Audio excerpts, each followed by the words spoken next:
उकळलेल्याच्या आत गेल्यानंतर त्या बिगर त्वचा देहाची काय अवस्था होते. कटव आमलं लवण मिळे गर्भवतीचे पुरते डोळे त्वचेविन गरमांग पोळे तेने दुःखी लोळे अति दुःखी तो त्रास सहन होत नाही. तेव्हा देवाला नमस्कार करतो महाराज. एक वेळा करी या दुःख वेगळे एक वेळा करी या दुःखा वेगळे दुरिताचे जाळे उगवोनी दुरिताचे जाळे उगवो. आठवी पाय हा माझा नवस देवा एकदा दुःखातून बाहेर काढ. रात्र दिवस मोबाईलला तुझं भजन करीन. देवाला दया आली. देवानं सुखरूप बाहेर काढलं आणि बाहेर काढल्याबरोबर हे बदललं महाराज. नाहीतर तुमचं पुण्य नसेल तर तुम्ही सुखरूप जन्माला येत ना. येताच कर्म जाड तुझी मान अडकली महाराज. पूर्व पुण्याशिवाय लेकरू सुखरूप जन्माला येत नाही विशुंभर महाराज.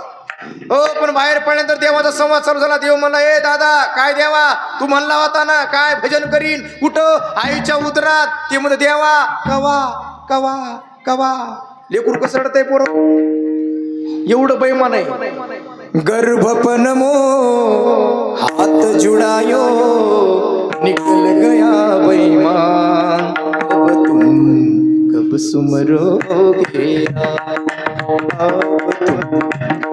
बैमान जीव आहे म्हणून जीवानं देवाला विसरू नये. अरे जही जन्म दिवो ओ वही विसरायो ऐसा नमक हरामी भरी भरी पेट केलीये सुकर फिरे ग्रामी. ऐका म्हणून जीवाने देवाचा विसर पडू नये म्हणून तुकोबाने तुमच्या आमच्यासाठी केलेली मागणी तुझा विसर न पडावा.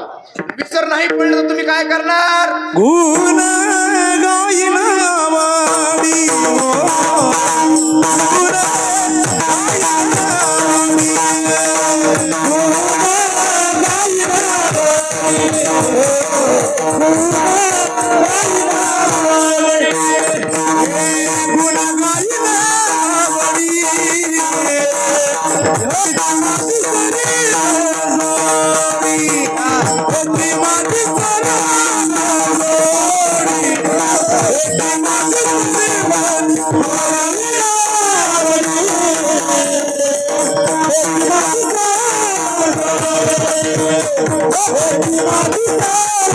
Oh,